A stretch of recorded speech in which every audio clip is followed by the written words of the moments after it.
So hello everyone, welcome back to another video. तो आज बात करेंगे नेजी दबा को लेके। तो आप सबको पता है कि नेजी ऐसे एक रैपर है जिनको इंडिया के टॉप रैपरों से माना जाता है, चाहे वो किसी भी तरीके से हो या ना हो। लोग बहुत ज्यादा अभी उनको ट्रोलिंग के नजर से देखते हैं, लेकिन नेजी का जो एक्चुअल में लेगेसी था वो बहुत ही तारीफ का एक चीज था, क्योंकि नेजी अपने टाइम पे बहुत बड़े एक रैपर थे। नेजी का शुरुआत में मतलब रिसेंट टाइम में आप अगर शुरुआत से एक्चुअल में नेजी कौन थे, इन इस सारे क्वेश्चन के आंसर आपको बहुत ज्यादा उनका पॉडकास्ट अभी वो जहां जहां पे इंटरव्यू दिए है वो सारे जगह से आपको थोड़ा बहुत इंफॉर्मेटिव चीजें मिल जाएगा उनके बारे में। अभी कुछ दिन पहले वो मिसाबेल बोल के एक जगह पे वो अपने पॉडकास्ट दिए, और मैं नेजी के बारे में जितना जान पाया, या फिर नेजी का अगर बिग बॉस जर्नी भी अगर आप एंटायर देखोगे, नेजी बहुत ही एक इनोसेंट इंसान है अंदर से। वो बहुत ही मतलब मुंहफट इंसान है, या फिर कुछ कुछ जगह बहुत ही सच बोल देते। उनको नहीं मालूम है कि अभी दुनिया जिस हिसाब से चल रही है उसके हिसाब से रियलिटिविटी कैसे रहना, ये सारे चीज में उनको ज्यादा कुछ मालूम भी नहीं है। और नेजी का जो फेम है अभी इस टाइम पे आके, जिस टाइम पे बादशाह, हनी सिंह या फिर रफ्तार या फिर डिवाइन जो उनके साथ स्टार्टिंग किए थे, या फिर एमिवे बंटाई, एमसी स्टैन, ये सारे जो जो मुंबई के रैपर जिन लोगों के मैं नाम लिया, उन लोगों में से नेजी बहुत पीछे रह गया है। इसके पीछे का रीजन क्या है, मैं उन 4-5 पॉइंट को लेकर आज बात करूँ। आप सबको पता है कि नेजी अपने करियर के शुरुआत के टाइम में उनका जो आफत गाना आया था, उन्होंने आईपैड में वो गाने को पूरा रिकॉर्ड करके उस गाने को स्ट्रीम में डाल दिया था, और वो गाना पहले दिन बहुत ज्यादा व्यूज और बहुत ज्यादा फटा। उस टाइम पे हम लोगों को रैप बोल के ज्यादा से ज्यादा हनी सिंह का या कुछ देर तक बोहेमिया का रैप हम लोगों को यही पता था, लेकिन हार्डकोर जो रैप होता है, जो मुंबई कल्चर को रिप्रेजेंट किया था कोई पहली बार, वो एक्चुअल में नेजी था। और नेजी ने, इसीलिए नेजी का अगर कोई भी अब लेगेसी देख लो, आज के टाइम पे नेजी को जितना भी ट्रोलिंग किया जाता है, सब लोग एक चीज ज्यादा से ज्यादा मेंशन करता है, नेजी का पुराना वाला जो वर्ड्स था वो बहुत खतरनाक था। और पुराना वाला जो नेजी था वो बहुत खतरनाक एक आदमी भी था। नेजी का जो आफत वाला जो पहले बार जो जब उनका गाना आया था, वो इस तरीके से फटा कि बहुत बहुत सारे रैपर्स या फिर बहुत इंडिया में उनको बहुत ज्यादा कंसिडर किया गया। उनके ऊपर गली बॉय जैसे मूवी भी किया गया। नेजी या फिर डिवाइन, इन दोनों के मतलब जो भी केमिस्ट्री है या फिर जो भी इक्वेशन है, इन चीजों को गली बॉय में जैसे पोर्ट्रे किया गया, हम लोगों को लगा कि गली बॉय ऐसे मूवी में वो चीज को इतने अच्छे से पोर्ट्रे किया गया कि नेजी का जो अगर रैप इंडस्ट्री में आना कहीं ना कहीं डिवाइन का हाथ था। ये सारे चीज जो पोर्ट्रे किया गया वो थोड़ा बहुत गलत था, और गली बॉय पूरा मूवी एक फिक्शन था। नेजी का जो रियल लाइफ स्टोरी है, जहाँ पे उनको कभी कभी वो स्नैचिंग करता था, कभी कभी वो जेल में गया था, ये थोड़ा बहुत रियल है। लेकिन उनका जो फादर का जो इंसिडेंट वहां पे दिखाया गया है, जो विजय राज ने प्ले किया था, वो सारे चीज फिक्शन है। वो एक्चुअल में बॉलीवुड मूवी में ये सारी चीज होता ही है, लेकिन आफत ऐसे एक मूवी था जो पूरा गेम चेंज कर दिया था नेजी के करियर में। और इसके बिहाफ में उनके ऊपर एक डॉक्यूमेंट्री भी आया।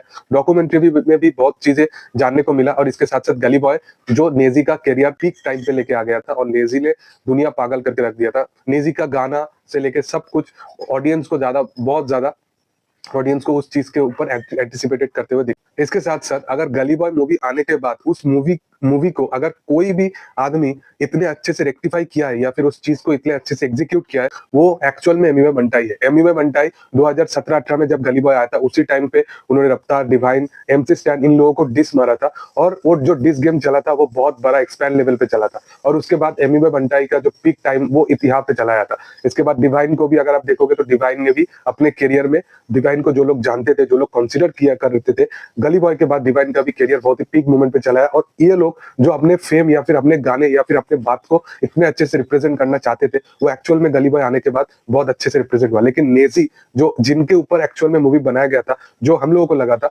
लेकिन नेजी ने इस चीज को इतने अच्छे से एक्सपेंड कर ही नहीं पाया।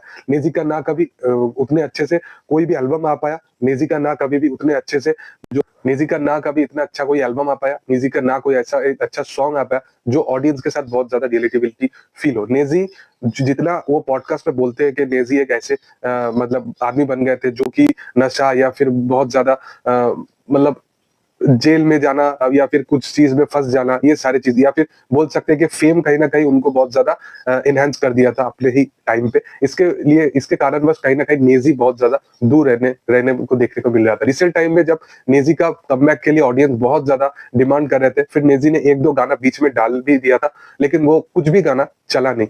एक टाइम ऐसा आ गया, नेजी जिनके ऊपर गली बॉय जैसा मूवी बन गया था, नेजी जिनके ऊपर मतलब जिनको अभी भी सीन में मतलब बहुत ज्यादा उनको तवज्जो दिया जाता है, बहुत ज्यादा उनके बारे में बातें किया जाता है। अभी भी अगर रिसेंट टाइम में वो एमटीवी हसल में भी आए थे, तो वहां पे भी बहुत लोग उनको शाउट आउट दिए, क्योंकि हम लोग या फिर जो आजकल की जो जनता है वो लोग नेजी को एक ट्रोलिंग प्रोसीड्योर में देखते हैं, लेकिन नेजी जिन्होंने स्टार्टिंग में बहुत कुछ काम किया था, इसके बिहाफ में नेजी को देख के बहुत लोग एक्चुअल में हिंदी में रैप करना स्टार्ट किए। तो आप सबको ये चीज तो पता ही होगा। और इसके ऊपर इसके बिहाफ में नेजी का जो रिलेटिबिलिटी जो जब खत्म हो गया, इसके बावजूद भी बहुत सारे उनके फैंस थे जो चाहते थे कि नेजी फिर से कमबैक हो। नेजी अपने जोन में था, लेकिन नेजी का एल्बम बनाना वो भी एक उनका ड्रीम में था। वो एल्बम बनाने के लिए उन्होंने अपना बाइक तक बेच दिया। मतलब एक आदमी जिनका ऊपर एक मूवी बन गया था, उनको एक टाइम पे अपना बाइक तक बेच के एल्बम बनाना पड़ा था, और एल्बम एकदम ही चला नहीं। इसके बाद उनको बिग बॉस का जब कॉलिंग आया था, बिग बॉस में हमको एक्चुअल में पता चला कि नेजी एक्चुअल में इंसान कौन है। नेजी जब आए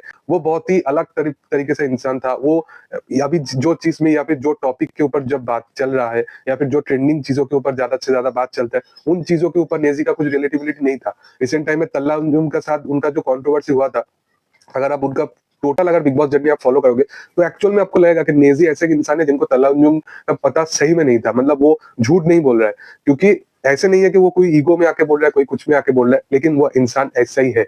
उनको कुछ नहीं पता है वो उनके ऊपर क्या मीम बन रहा है क्या नहीं बन रहा है। अभी जो भी है, रिसेंट टाइम में उनका टाफू बोल के एक एल्बम आ रहा है। मुझे लगता है कि नेजी का एक कमबैक होना बिल्कुल मतलब चाहिए। और नेजी का फर्स्ट जो एल्बम का जो गाना भी आया था वो बहुत ही रिलेटिबिलिटी में बहुत ही ज्यादा मैच करे उनके पहले गाने जैसा। तो देखना यह है कि नेजी का एक्चुअल में कमबैक होता है कि नहीं। मुझे लगता है कि गली बॉय जैसा जो जिस टाइम पे नेजी का वो जो फेम आया था, जिस जिस चीज को वो उतने अच्छे से एग्जीक्यूट नहीं कर पाया, लेकिन अभी जो बिग बॉस का जो उनका फेम फिर से आया है, कहीं ना कहीं लोग उनको ट्रोलिंग के हिसाब से या फिर कुछ भी हिसाब से बोलो कि उनको फिर से एक बकल अप करके उठाया है, तो इस चीज को उनको मुझे लगता है कि थोड़ा बहुत फायदा उठाना चाहिए। देखना यह है कि आगे क्या होता है। आप लोगों को क्या मानना है इसके ऊपर आप लोग कमेंट में जरूर बताइए। वीडियो अच्छी लगी तो लाइक शेयर सब्सक्राइब कर दीजिएगा। Thank you, bye.